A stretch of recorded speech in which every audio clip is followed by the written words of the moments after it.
Review and Scrutiny Committee of Northumberland County Council, and it's Wednesday the 27th of October. I've been asked to remind everybody to switch their microphones on when they're speaking, please, so that because this is going out live on YouTube. So the first item is apologies for absence. Nicola, do we have any apologies, please? Good morning. We have apologies for absence from Councillor Castle, Councillor Robinson and Councillor Wojciech. Thank you, that's great. And do we have any disclosures of members' interests? No. So item 3 is the forward plan of Cabinet decisions. This is usually just for... Chair, could I just, as a point of clarity, minutes of the previous meetings, will we be able to scrutinise them when they're ready? Yes, I'm sure. I'm mindful that the officers haven't had time to pull them. It's been a fairly short period since the last meeting, but I'm sure that's the reason, is it? Yes, they will go to the next meeting. Great, thank you very much. They'll be at the next meeting. Thank you. Will they go to council on the 3rd or not? I haven't finished writing.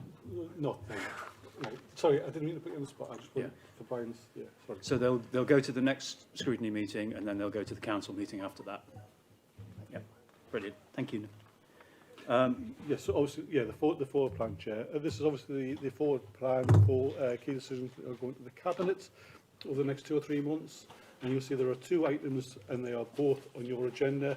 It's the street naming and the glass recycling trial, both to be considered today.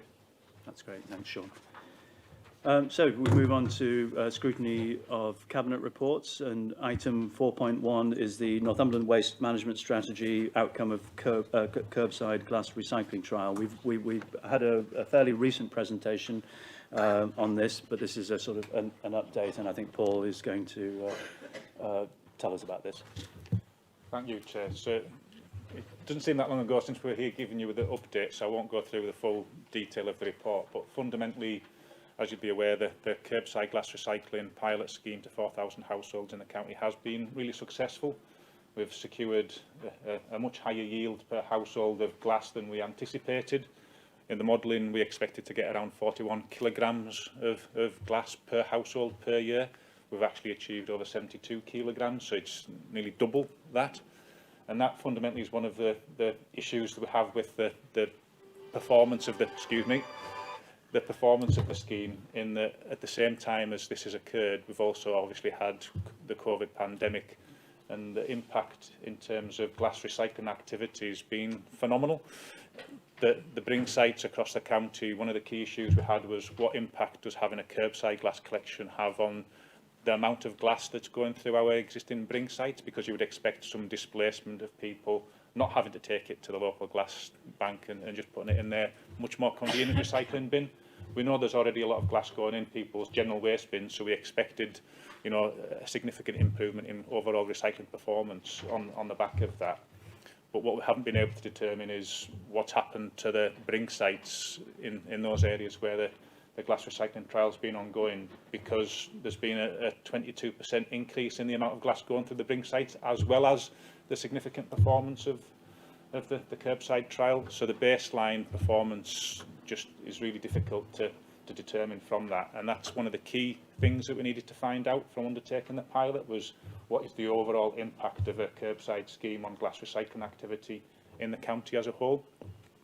So what we are proposing is that we continue running the pilot scheme. One of the key findings that we have had that's been really useful from the pilot scheme to date is that certainly it's very popular, so people, you know, welcome the monthly collection. The container sizes work well for the majority of people. They like that you know, the service has been provided to them. But the actual set out rates, the number of times that people put the container out, isn't on every single collection, because there's, you know, if you're in a single household, there's plenty of room in the bin to last over till the next collection. So what that means is that we can actually extend the number of households that are potentially on each collection round. So rather than just doing 1,000 on a collection round, we're looking at doing 1,200. So we're looking to add an extra 800 homes onto the trials going forward, which massively improves the value for money and the productivity of that as a collection arrangement. And that will really help us in terms of any bids into government to cover the cost of a full county-wide rollout. You'll see from within the paperwork that we expect, and it's been signalled through government, that there will be new burdens funding coming forward to support these legislative obligations that are coming forward from government. The environment bill rather is in its final reading within Parliament. We expect within the environment bill that it will be a mandatory requirement for local authorities in England to recycle a much broader range of materials at the curbside, including glass. So this pilot scheme and extending it through till March 22 or 23 rather will enable us to validate that data in terms of our modelling, enable us to determine what the cost of a full county-wide rollout is very accurately and the performance we'll gain from that, and that will enable us to lobby government and to put forward our case for that funding when that new burden funding comes forward. One of the key things that I think concerns people is, does the environmental impact of all of that transport activity warrant collecting glass?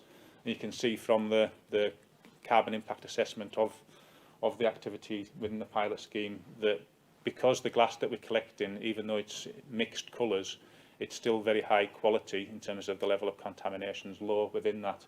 It's able to be used for remelt, and because it's able to be used for remelt, that's really environmentally beneficial, so it offers a positive carbon impact from that activity that outweighs the transport activity quite significantly. So as long as we can get good quality glass out of these collection arrangements that can be used for that remelt process, it's certainly very positive as well in terms of the CO2 impact and helping the county get to its net zero ambition. So what we're proposing as part of the recommendations is that we note the really good performance of the trial to date, that we look to secure agreement from Cabinet to take forward the trial through to March 23. There is some cost implications of that, both in terms of the in-year continuation of the scheme till the end of this current financial year, as well as the cost of purchasing another 800 wheelie bins to put out as part of that further expansion, and then to continue the scheme through till March 23 in the next financial year as part of the Council's wider medium-term financial plan budget setting process. So we're putting a bid in as part of that process to enable it to continue through the whole of next financial year, with the expectation that we will then be able to look at hopefully new burdens funding for 23-24 to actually take this forward as a county-wide rollout and to start that process. Thank you. That's great. Thank you very much, Paul. Before we move on to questions, we've got John Riddle here, who's the Cabinet member responsible for this area. So I'd invite John to add any comments if he has any. Thank you, Chairman. As Paul said, it's been a great success. I think it was a great initiative by this administration to introduce this. It's well thought of and well liked by the users. And really, I think we've got to extend it. It would be ludicrous to stop it at the moment. But the reality is that until government actually pays to do more recycling, we can't afford to roll it out county-wide. It would be an absolute massive burden in cost on us to do that. So at the moment, everything as Paul said is absolutely spot on. But I think, the other thing is congratulations to the officers as well, because they've got it right. The separate bin and the keeping the glass segregated and everything is the right way to go. Thank you. That's great. Thank you very much, John. I think Eileen was the first to indicate that she'd like to ask a question. It's just a quickie, sorry. What it is in cities like Edinburgh and Portobello and places like that, they've done this for years. They've actually collected glass separately. They've had, I think they've got 4 bins there, what they have. They have one for food recycling, one for other recycling stuff, one for general waste, and they have a plastic box for bottles. And it works really well. So I would imagine they've obviously done surveys and studies like you're doing now, and they will have results from them surveys and studies, which has enabled them to push this out more widely right across the city. I would imagine one place is going to be just the same as the rest of the places, unfortunately. They're all the same. So it might be an idea just to contact the City Council up there and find out what the results were of their initial surveys. Do you know what I mean? Because I don't think they've got a recyclable bin for the glass. They have I know they do, they just have a stacker box. And the stacker box is put out. and it seems to work really well. But what is quite good with that one is to have a separate one just for food waste as well, just for food. What I would say, Councillor Carty, is that as part of the modelling that we undertook in 2019 that looked at how would we go about meeting the government's obligations as they were coming through from the consultation document there, which includes separate collections of glass, it includes separate collections of food waste, it also includes a much broader range of plastic materials, pots, tubs and trays and cartons and things such as that, and the intention being that all of those from government should be segregated collections. In Northumberland we already have a commingled recycling collection, so one of the key considerations for us is what's the impact of moving away from that? Is that the right thing to do in terms of going from a commingled arrangement where you've got a mixture of dry recycled materials to effectively curbside, segregation on the curbside and a much greater number of containers for households? We've already made a very significant investment in both the wheel bins, the collection vehicles and a bespoke sorting plant that cost over £12 million to set up, that achieves really, really high quality materials out of the back end of that process. So we were able to demonstrate that that mixed recycling collection arrangement works really, really well in Northumberland and hits all of the right outcomes. As part of that modelling work, we also recognise that we don't want to put glass through that process because it just creates contamination issues, and glass needs to be collected separately, and we agree with that, hence this trial. And also that food waste is something that we're looking at as, again, as a separate collection arrangement, and there's some proposals that we're working on at the moment that are going to be coming through the council process at some point in the near future to look at food waste as potentially a trial as well. That's something that we are actively considering with the administration at this point in time. You'll see from the table 2 in the report, we have done a lot of benchmarking already, both within the region. We work with the Government's Waste Resources Action Programme, RAP. They supported us to do some of the modelling work and some of that options appraisal work. They have access to every local authority in the land's recycling stats. Right. And what we found was that things such as the caddy type arrangement that you see across large parts of the northeast does work well, but the yields that we're getting per household in terms of the glass yields per household are just far outstripping those, and that's one of the key considerations for extending the trial. Is that sustainable? Is it just due to COVID? What is the underlying performance likely to be? Because we expected to get around about the 40 kilos per household, as I said, from the modelling, which would have been there or thereabouts similar to what the other caddy type arrangements are, but much more cost effective for us to do because we don't have to change our vehicles. So it's taking it into the whole round as to how it stacks up in a local area. It would be the same for everywhere with COVID.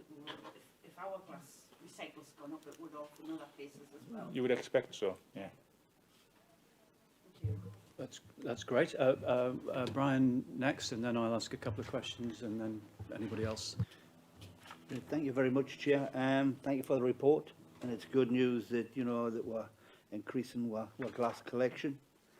Couple of searching questions is my concern is you're maybe trying to extend this project by 800 houses in another 4 areas. So I'd like to think that would happen down in the southeast part as well of Northumberland.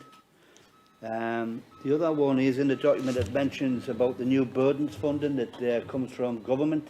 And I know that's something that's going to be worked on, but it was mentioned in your presentation that you'll be lobbying government. But the reality is, what happens if government don't fall in favour of this project on our behalf? Have we got a plan B for all of this? And the reality is, yes, there is a cost to everything, but for the recycling that we've got, I think we should look at it, not just as a cost, but a commitment of Northumberland County Council. The other thing is that new builds, can we work with planning to maybe get, if we're not going to put these containers outside every house, that maybe new estates that are being developed and planned around Northumberland have their own recycle area.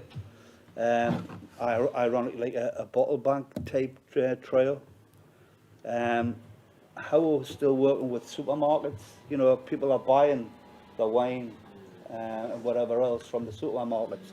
It would be good if there was a collection point at the supermarkets when people are going to, dare I say, get new supplies in with bottles. And the one thing that was probably not against your presentation is, but it's going around the title of Northumberland Waste Management Strategy. We still have places in Ashington that haven't got bins for their normal waste. And, you know, and I'm very concerned that, you know, these are great projects to move forward, but you've got to take the whole of Northumberland with you. And the reality is, for residents in the southeast part of Northumberland to still be putting rubbish in bags is unacceptable. So, you know, I know that it's not in your presentation, but it has to be highlighted. Thank you very much, Chair.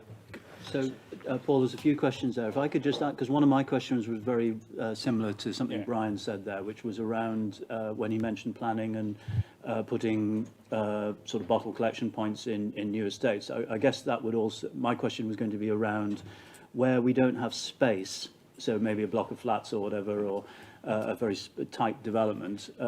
What will be the, what might be the arrangements for? Because if obviously you suddenly create a third bin everywhere, there might not be space to store those. Yeah. So, you know, how could we deal with that as well? So just running through the list of queries. So in terms of the location of the trial, one of the key considerations that we're trying to demonstrate by extending the number of households is, you know, just the deliverability within the time frames, the working hours, the return journeys to and from the disposal site, in terms of the time taken for that as well. So whilst we would have liked to have expanded it to other locations out with the trial areas, in order to effectively maximise the number of containers that we could get out on the streets and get the best returns from the investment made, the areas need to be in close proximity to where the actual the trial is currently, because it's basically just a continuation of that existing activity.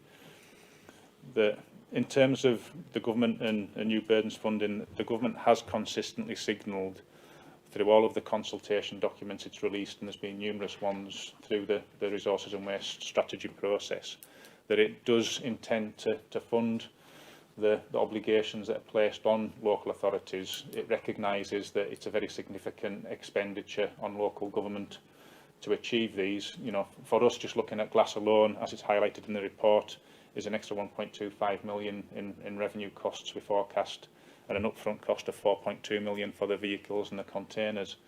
If you then add on glass, or rather add on food waste to that, and you add on significant changes to the actual sorting plant to enable us to take in pots, tubs and trays, you start significantly placing a burden on the local taxpayer that fundamentally, given the financial pressures that the council's facing, would be very difficult and would have wider implications. So it is really important that that new burden funding comes through, and that we're in a really robust place to say what new burdens funding we require to achieve these new services. What I would say in terms of the other approach, though, is that as part of that government strategy, there is also what the class as extended producer responsibility, which basically is placing, for want of a better description, a taxation onto the manufacturers and retailers of packaging materials in particular, and an expectation that they basically meet the cost of their products' whole life cost. So as part of that, we would also expect funding to come through from those producer responsibility schemes, whether, you know, and the mechanism and the process for that is still under consultation. But there's a number of strands of funding potentially available for us to apply to, or to receive that support from. So I think we are confident that there will be funding available to take this forward. That's why I want to get in a robust place as any. In terms of new estates, yes, we already have that dialogue with the planning department. In terms of bring sites, what we anticipate in terms of when we get to a position where we roll out glass recycling as a curbside scheme, there clearly isn't then the same.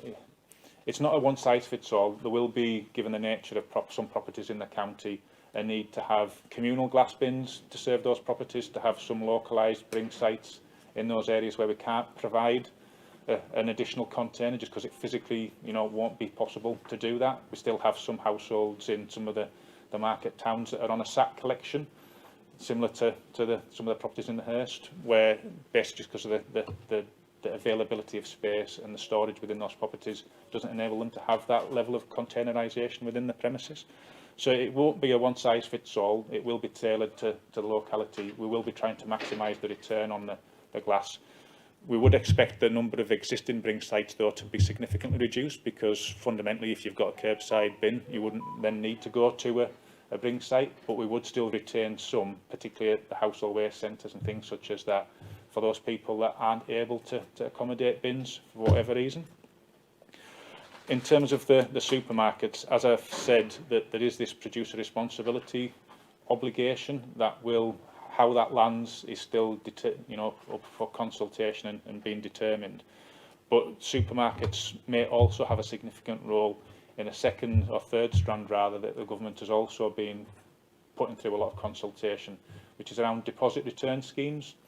And that basically is for beverage packaging in particular, so cans, bottles and plastic bottles, that basically places an obligation on the manufacturers, producers, retailers of those to take back them and to actually pay people to take back, a bit like your old 10 pence for your pop bottles of old. But that would be a reverse vending type arrangement, where they would basically put reverse vending machines in some of these high density locations, such as railway stations, supermarket sites and things such as that. So you take your empties back and you get money on a card or whatever by doing that. So that is something that's in the mix at the moment. I have to say, from the waste industry and local authority perspective, there's very mixed views as to should a deposit return scheme go ahead, because fundamentally it's very expensive to do that. It's also very bureaucratic in terms of the management and arrangements from that, and it also strips out what is potentially a high cost elements from within the municipal waste stream that we're actually also looking to target through curbside collections. So it's potentially a duplication of resource and effort. And from a industry perspective, the general view is it's much more cost effective and much more straightforward for the public to have access to really good quality curbside recycling services at their homes, rather than having to ship stuff to and from reverse vending machines. So that's still up in the air, and one of the things that we hope will come out sooner rather than later, so because it helps crystallise some of that decision making. And finally, just in terms of the issue around residents and some parts of the county still being on SAC collections, there are less than 1% of the county's residents still on SAC-based collections, and that is predominantly because of the nature of the properties. There are some that we are looking to target to improve the containerisation of waste, and again, as part of that, we're doing a further trial that's now on the ground within the Hurst area, where we've put in some additional communal bins in a number of the streets there. The expectation being that we're also bidding as part of the council's medium-term financial plan capital programme to have further funding allocated to enable the full rollout of that within the Hurst area as part of the council's medium-term financial plan that will be voted on through full council in February. So that's something that we are conscious of and we are looking to improve going forward as well. Chair, can I just come back on a couple of points?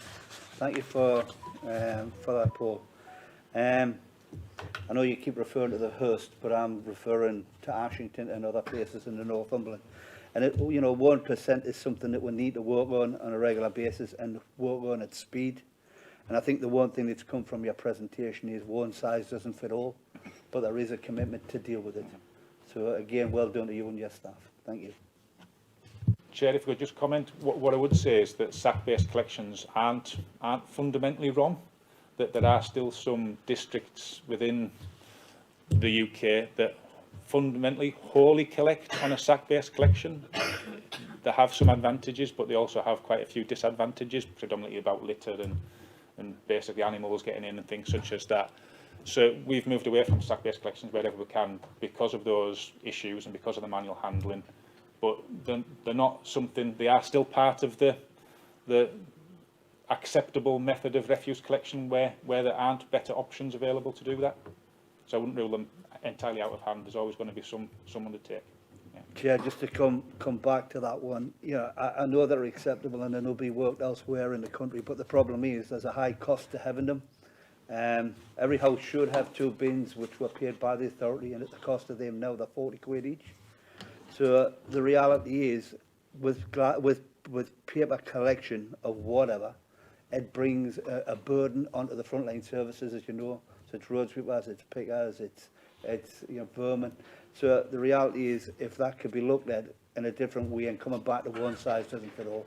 And I'm mindful we're talking about glasses. Yeah, I think there's a presentation coming, I think in the next meeting, generally on some neighbourhood services. So it's probably an opportunity to have a more detailed discussion about this at that meeting, and I'm sure you'll take that opportunity, Brian. But if I could ask a question, in terms of rolling out to the whole county, I imagine it's going to be a horrendously expensive prospect. I mean, the report says that. Are there any and I imagine it'll be 7 figures, are there any ballpark figures being done in terms of what it would cost us to roll this out to the whole county? So the figures in the report at the 1.25 million and the 4.2 for the capital cost of doing that is based on a county-wide rollout. It's not 100% of households, it's basic, but it is getting close to that, because there will be some areas where it's just not financially viable to do that because of the travelling time and that's where we'll look at alternative arrangements where possible to do that. And the legislation enables you to because it has to be practicable and environmentally beneficial to do that. You wouldn't want to travel an extra 50 miles just for a couple of cost has to be, where the cost is greater than the benefit. Okay, brilliant. Okay, Mark, and then Nick. Thanks, Chair. Yeah, it was just to say I felt that this was a very positive report. And am I right in thinking that the staff do this on overtime to put an extra shift in? Yeah. So I think we should congratulate the staff for doing that and taking on this extra work, and yourself and the team. The query I had was why we used that size of bin, because it's a big bin, it's costly, and you explained that in the pre-meeting that it was for staff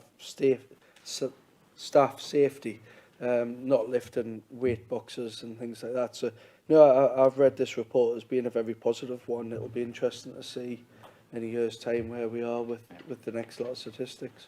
So we are somewhat unusual in going for a wheeled bin rather than a box, but we were really concerned about the manual handling aspects of, lifting a box up to chest height, tipping that in, the implications of that for both the public and for our staff in particular. And by going for a wheeled bin, it enables you to basically have more storage, which is one of the key considerations and a lot of complaints from people that have box schemes that they're just not big enough.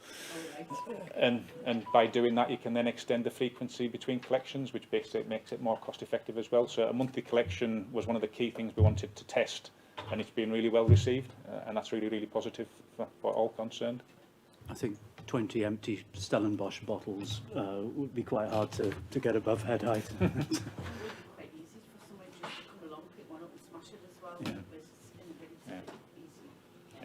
I think John had a comment, and then we'll come to Nick's question. I think the other thing about the big wheelie bin, it's convenient for some people, it's inconvenient for others because of the storage space they need. But, that's a balance.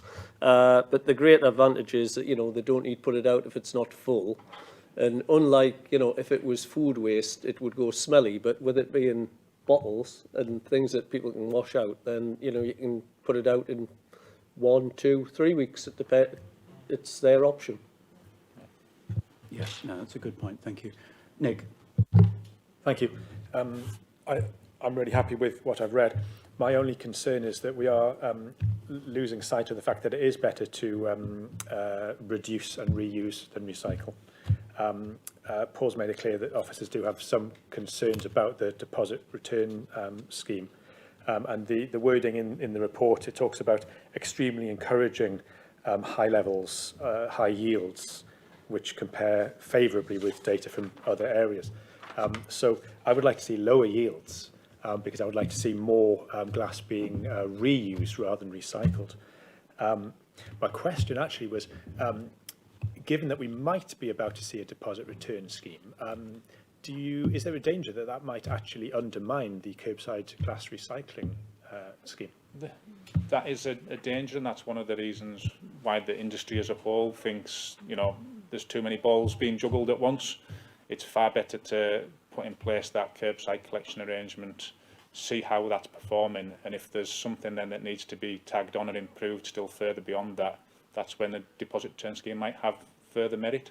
But at this point in time, the industry as a whole and the local government sector majority probably favours just leaving the deposit return as something to come back to and to focus on the improving the curbside collection arrangements.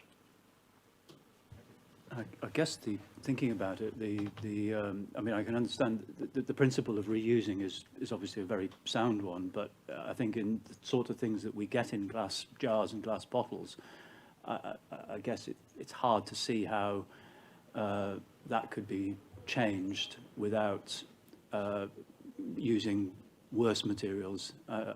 You know, you can see it in some ways. You can go and buy bulk products and put them into a container and take them home, and hopefully we are moving more towards that. But with other things, it's going to be quite difficult to do that, isn't it? It's, yeah. Great. Okay, do we... Sorry, Nick, another question, and then John wanted to... Thank you. Yeah, just one final quick question. The staff are going to be asked to work overtime 1 day a month until the end of March 2023. Just wanted to check that they're all happy to do that. So far, yes. Okay. Thank you. John, you had a comment? Just to make the comment that, you know, this gives us some very robust data for to do a modelling on, which is useful, and also to lobby government.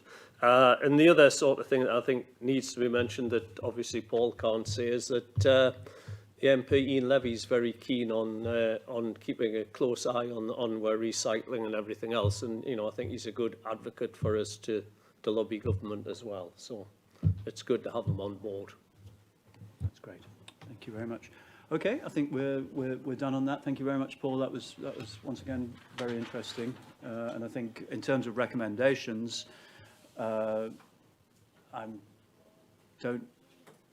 think we're basically supporting the recommendations in the paper, and we look forward to seeing the results, the full results in due course. Is everybody happy with that as a conclusion? Yeah. Mark, sorry. Should we put that we positively support this, a bit of a tricky word, and because I do think it is a good report and it's heading in the right direction. So I think if the rest of the committee is happy, then we should positively support this recommendation to council. Absolutely, yeah. We will put a paper to the Cabinet on, when it considers on the 9th. And we will include some bullet points of the points that members made as well. But I'm quite happy to headline the response with that positive outcome. That's great. Excellent. Thank you very much. Thank you, Paul.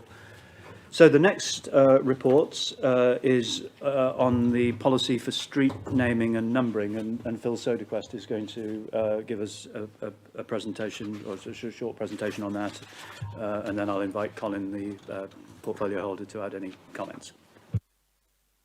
Yes, thank you, Councillor Oliver.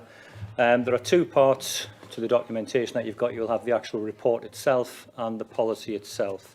The report contains two recommendations. One is about adoption of the policy itself, and the other is about appointing a designated officer to act when decisions are required out with the policy. I think the important thing to highlight just at the beginning is if you look at the title of the policy, it is about the street naming and numbering policy and procedures. So this document actually tries to set out how we look at street naming itself, but also the process for doing that and the procedures that are supposed to be followed by individuals, i.e. developers, when seeking new street naming and numbering. So it isn't just a policy for us, it is very much a policy for developers themselves, and looking at the processes that we follow and what they should consider when looking at actually street naming and numbering. In terms of the policy, it's very much a refresh of a previous policy, and what I would like to say is that policy has really worked well. So I don't have any major concerns about the policy. It's just a need to refresh one or two areas of it. But I think in my time, in terms of being responsible for the service and street naming and numbering, we probably as a local authority have only actually intervened and actually had to name streets on our sort of behalf on several occasions. It has always generally been agreed at locally between the developer, parish councils and other consultees. So I would say, you know, in terms of the policy, this is a refresh, but the current policy has worked well. So I think we've got, you know, something just really to build upon, as opposed to, you know, throw the baby out with the bathwater, as it were. I think when you look at the policy, it gives you a lot of information in there, gives a lot of information to developers. But the important thing to note is that the local authority responsibility sits with us. So we are the body that's responsible for street naming and numbering. But I think you need to look at the actual reason why we do this. And again, they're set out within the policy. But it's very much about ensuring that if there are any issues, emergency services can actually find the right address, the right property in a speedy time. Mail gets delivered, products get delivered, and we've all probably experienced over the last 18 months, 20 months, various deliveries from various sort of online offers, without accurate street name numbering, half of it wouldn't have got there. It obviously allows visitors, allows customers to visit the area as well and find their way around. And importantly, I suppose, from the local authority's perspective, it allows us to ensure that when it comes to actually collection of things like council tax, national non-domestic rate, etc., that is done efficiently and effectively. So overall, I say what I would do is just commend the policy to you. I would advise you that with all policy, we have built in that ability to fetter our discretion, is the expression I would use. So where we need to deviate from policy, that's why we have the recommendation in there that an officer has the ability to actually, as it were, override the policy. What we would expect, or what I would expect, is 95, 98% of decisions are made within policy. So we would only expect to actually make a decision out with policy where it was appropriate to do so. And whilst that would sit with me, obviously clear that would be done in consultation with Collins, my portfolio holder, and with other partners as appropriate at that particular point in time. So I think other than that, Councillor Ulver, I wouldn't really wish to say any more. I think the policy, I'd like to think the policy speaks for itself. Thank you very much. Yeah, Colin, do you have any comments you'd like to add? Well, Phil's covered most of it, obviously, but I'd just like to, first of all, thank the officer that pulled this together, because it can be a policy like this that is full of policies, procedures, facts and figures can be very hard going to read, but he's made it very simple. He's covered absolutely everything, and by reading this, you actually learn everything about street naming policy. It's laid out so the street naming streets and estates is done in a logical and not haphazard way, because like Phil said, it's very important for emergency services and the Royal Mail to be able to deliver mail easy and find property, and the way this policy is laid out, that's exactly what's going to happen. The policy says puts the emphasis on it's obviously the council have the local authority have the say on everything, but when new estates are built, it tells how the developers can't name and number houses without the go-ahead of the council first. It covers everything. It's a non-controversial policy, and I would just recommend it to you. That's great. Thank you very much. I'll start, if you don't mind, with a question just about the sort of consultation and with parish and town council. So I'll just use an example from my own ward, if I may, which is that there's a development going on in Corbridge, quite a large development. This may not be absolutely sort of on the nail, because I'm not sure whether it affects the street names or just the development name as a whole, but I imagine one will probably lead to the other. But this is a development going on an old medieval furrows site, and there's a lot of Roman sites around Corbridge, but this particular site is not Roman, and it's called Staingate Manor and Roman Fields. And I've had quite a few people raise, local historians and archaeologists raise concerns about this, and the parish council weren't consulted. Now, the report talks about consultation with parish and town councils. Is there any way we can sort of beef that up to just make sure that the developers do that and don't take any shortcuts on that? I think it is a challenge that we've got, in so much as that we often find developers have already tried to create a brand for the estate before they've actually even got to talking to the local authority, even sometimes for planning, let alone street naming and numbering, and they've always wanted to produce the glossy brochures, etc., etc. I think the point is well made, though, Councillor, of that. I'm not saying you can never do too much consultation, but I think we need to be focused now with consultation. And when I've quickly looked through the policy again this morning, I think there's probably something we need to look at, because in one part of the policy, we clearly state, and when I'm saying we, I'm talking about my service area, will consult with parish councils. But actually, when you look at the appendix, we haven't named parish councils as part of that body we will consult with. So I think we can take that away, and it's probably more of an internal discussion with me and my officers just to make sure that where it is appropriate to do so, and I can't imagine there won't be many scenarios where it's not appropriate to consult with the parish town council, that we do that and take that on board. I do think that one of the challenges we face, though, is potentially trying to turn developers around sometimes when they've already cast their die and say, right, we're going to call this development X, we've produced all the glossy brochures, etc., etc. Because it would be it'd be unusual unless there was really, really strong opposition or reason not to, that we possibly wouldn't still follow their lead, if that makes sense. But we can definitely look at that. But I think for me, it's possibly a conversation as well with colleagues in planning to make sure we have early conversations with a developer before they start producing their public-facing information. That's one of the challenges we face. Yeah, no, but we can look at that. Appreciate that. Getting to them early enough, isn't it? So yeah, thank you. That was helpful. Brian. Phil, again, thank you very much for the report, and I welcome a refresh on this. And the whole idea is, in your presentation, as you said, it was a consideration of policy for the developer. You know, the reality is, your reassurance is that the final say would come to Northumberland County Council. And as the chair rightly said, new builds are a consideration. Now, I welcome the fact that we're going to have a lead officer on this as well, so you're going to have somebody direct to go to have conversations around it. But coming back to new builds, can we add this as a condition to planning? That the naming of the streets is already there beforehand and agreed by local parish and town councils.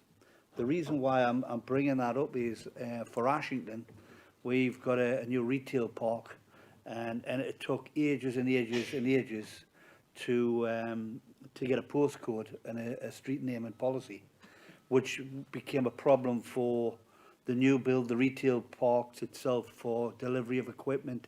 So it may be trying to be a little bit in front of ourselves. I don't think it's a big ask to look at the naming, to add it to the planning policy, and that would help with any future developments we've got in the town as well. Thank you. The simple answer, Councillor Gallagher, is I don't know. I mean, obviously, there's this age-old argument that planning is planning and street naming and numbering is street naming and numbering. So it would have to be a conversation I'll probably take up with Rob Murphy just to ask him about whether or not you could actually draw or tie the two issues together. My gut reaction is probably you can't, but something I would need to take outside of this and have a conversation with Rob Murphy as Director of Planning to see if that was a possibility. Good, thank you. Okay, and I think, Colin, you had a comment. Thanks, Phil. Again, I'm not sure from a plan point of view about the naming, but I don't think you could do the numbering at that stage, because a lot of plan applications, you know, the numbers change. As you know, there could be an estate being built for 50, but when it's actually built, it's 48 or 52. You know, changes at the end. So numbering's slightly different to naming. Yeah, and that was certainly the case in the... Chair, just to come on board that point, I totally agree that designs and everything change, but street names don't, and postcodes would be a help in Northumberland. Thank you. Okay, thank you. Eileen, I think... So mine's just a quick one. It's 11-point procedure to rename an existing street, right? If someone wanted to name an existing street, rename it, right? Put the application form in, and I'm saying this because this is probably going to happen in my ward. They'll probably put an application form in to rename a street, but the rest of the residents in the street, I believe, won't want the name of the street changed. Just the one person may want the name of the street changed who built the houses there. In Appendix A, right, where you do consult other people, what happens in that instance if one person in the street who actually built a row of houses has had this street named for, say, 15 years, right, then decides he wants to change the street name to something else, right, but then other residents perhaps won't want that, and I believe they won't want that, what would that be? What would the procedure be then? How would they get consulted and things like that, so they could put an appeal in to stop them doing that? So And I know this is going to happen. If that scenario were to happen, then obviously they would have to make application ourselves. So it would come back to that question of who would we consult with. So we would probably, I think what we probably first of all look for is why are they seeking a change to the name? Because even though there is a process to change a name, that is probably something you would only do in exceptional cases. It would be very rare, because obviously history tells us that once you call a street something, it's known to everybody as that name. It becomes, right. you know, part of the tradition, as it were. So I think we would be sort of wanting to understand, why did somebody want to change that name? Was it a personal wish? What was the reason? We would then look to then sort of consider what consultation was required, and that would probably be with parish and town. It may even be, and I'm just saying may even be, with local residents as well. But I think it's going to be quite a rare thing, and I'm trying to think of, I can think of some reasons why you may wish to rename streets, and it's happening now in certain parts of the country where street names have been linked to things such as slavery, etc., or particular prominent people whose past has caught up with them, let's say. Yeah. So there will be circumstances when you do it, but that may come more so from the local authority than an individual. So I think in the scenario you're describing, it would be, why do you want to change it? What's the reason? Before we would then sort of entertain it and then look at further consultation. But again, we can have a conversation outside if you wish. I really would like that, because I do believe this situation is going to crop up. Thank you. Thank you. Does anybody... Nick? Thank you. Just a quick question. At the top of page 3, it says new legislation may follow on from the consultation. Is that talking about a central government consultation? Yeah, obviously any legislation would come through central government. I mean, there's a number of pieces of legislation which feed into street naming and numbering, and bizarrely, because I'm also responsible for taxi licensing and various other things, part of this is founded in the Town Police Clauses Act of 1847. So it could be argued that it's slightly out of date, but at the end of the day, you will often find that government will put forward suggestions, you know, within Queen's Speech or otherwise. Some of those come forward, some of them don't. It really depends on parliamentary time. But, you know, at the moment, we've got legislation, local authorities have policies which predominantly appear to be working. So I don't think it's going to be a high priority, but yes, it would come through central government, any change to legislation. That's great. Well, if it's worked since 1847, it ain't broke, don't fix it, probably. I think that's it on that one. Thank you very much, Phil. That was very interesting. So I think, you know, the recommendation we've got is really just to look at the consultation process with the town and parish council, and then full support for the report. Yeah. Brilliant. Okay, so the next item on the agenda is Communities and Place Overview and Scrutiny Committee Work Programme and Monitoring Report. Yes, Chair. The 1st of December meeting is the next meeting. You'll see that there are a number of reports that have previously been requested by members. I think the highlight report is obviously the local services. So we've got neighbourhood services and highways maintenance there. The active travel, that was something that Nick raised with regard to travel to school and safety around schools. And the fire and rescue and the complaints update. Those are issues that we hope to have at the December meeting, but there are outside factors that might sort of push that back. I'm thinking particularly about the inspection report as far as fire and rescue, but that's how we have the work programme at the moment. But you will get it, whether it's December or January. You just have to wait and see on that. If there are any other items that members wish to raise for the work programme going forward beyond sort of the December, January time, if you can let myself know, I'm quite happy to look at it for you. Okay, thanks Sean. Brian. Chair, just on a point of clarity for the meeting that we've got on the 1st of December, one of the subjects or the agenda items will be highway maintenance. Now, I'm mindful that NCC have a contract with Northumberland City, with Newcastle City Council in respect of the traffic lights in the southeast part of the county, and you know there are conversations having been had to make that wide ranging around Northumberland County Council, around Northumberland. Is this a subject that would be discussed then? And if not, can we discuss it in the later January, December or January meeting? Well, I mean, obviously we've got Paul here, whether or not that can be incorporated in that report or whether it's subject to a further... There has been a discussion with the chair of the committee and the new chair of the committee. I'll just give a quick update on that. So we had a discussion on Friday, which I haven't yet spoken to you about, Sean, apologies for that, but I was going to, about delaying, because we've all got, there's a series of 5 LTP workshops going on during November. So as part of the presentation there, much of the presentation that would have been done for this agenda item is going to be done at the LTP workshop, so we felt it wasn't worth replicating that because basically wasting members' time, because most of us will be at those LTP workshops.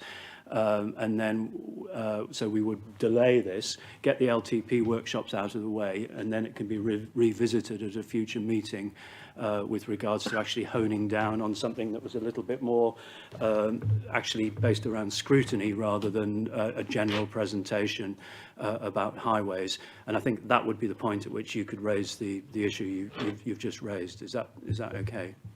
Just as a point of clarity, when you say delay this, does it delay the presentation around highway maintenance, or does it delay the conversation around the contract that we've got with Newcastle City Council? It would delay the whole presentation, which would include the discussion around the contract. So, I mean, I don't think the aspiration was to delay it very, very long, but what we didn't want to do was just repeat everything that was happening in the LTP, and that would have formed the bulk of the presentation. I totally agree with you. Before Paul comes in, I totally agree with you.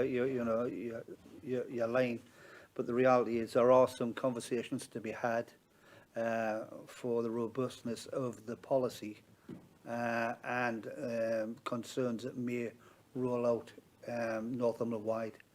On the whole, it works, but there are some issues that I would like to raise within scrutiny. I was just trying to get the right I think timing. that, I'm sure there'll be an opportunity fairly shortly to deal with that. Yeah, I think just to lead on what Councillor Oliver has said, because we've got those 5 LTP workshops, part of the process of that LTP, because obviously we've got a lot of new members that haven't been through an LTP process as well, was to do for want of a better description, a bit of an induction type process in terms of the LTP and highway maintenance generally as a presentation leading into those LTP discussions.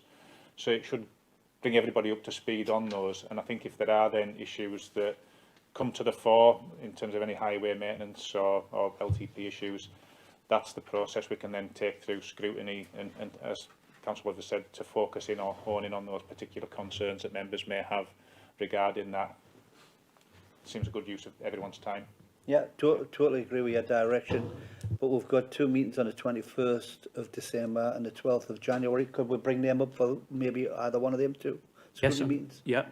I'm sure that will be possible. Is that everything? I mean, I've got a little bit of.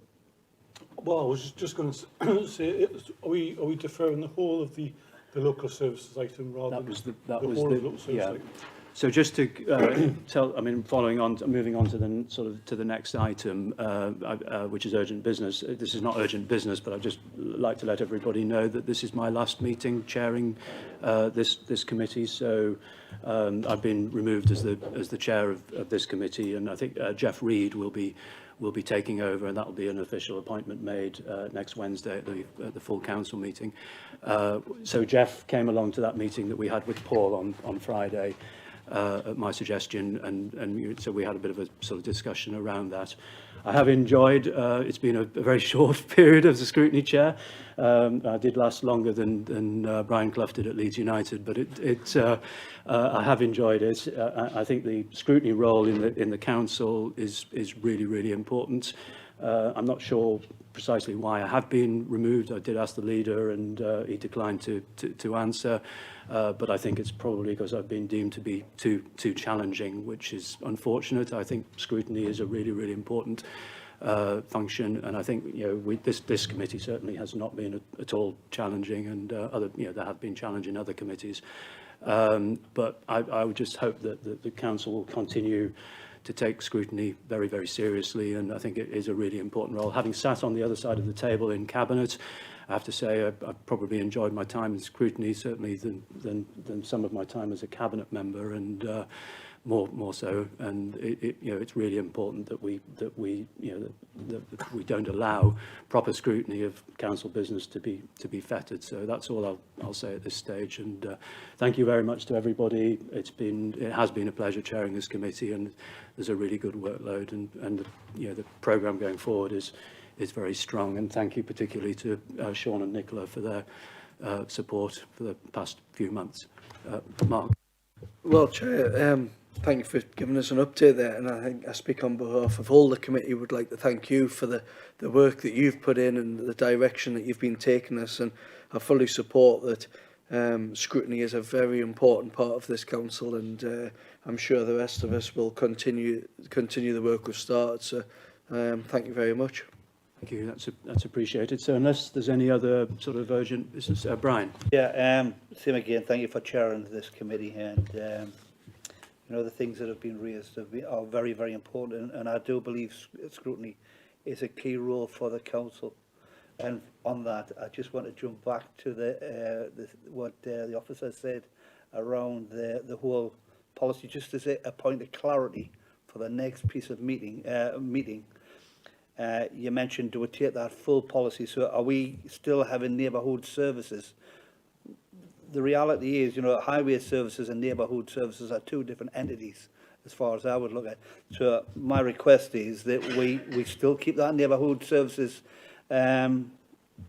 agenda item, but defer the highways. I think that was the basis what Yeah, we discussed. I And I'll talk to Sean immediately after the meeting, but that was how the discussion that Paul and Jeff and I had on Friday went, and yeah, I think that's the intention. But I'm sure Sean will confirm that. Nick. Just to say thanks very much for chairing the committee. You've done a great job. Thank you very much. Thank you. I actually feel the same. I've quite enjoyed the meetings with you chairing it.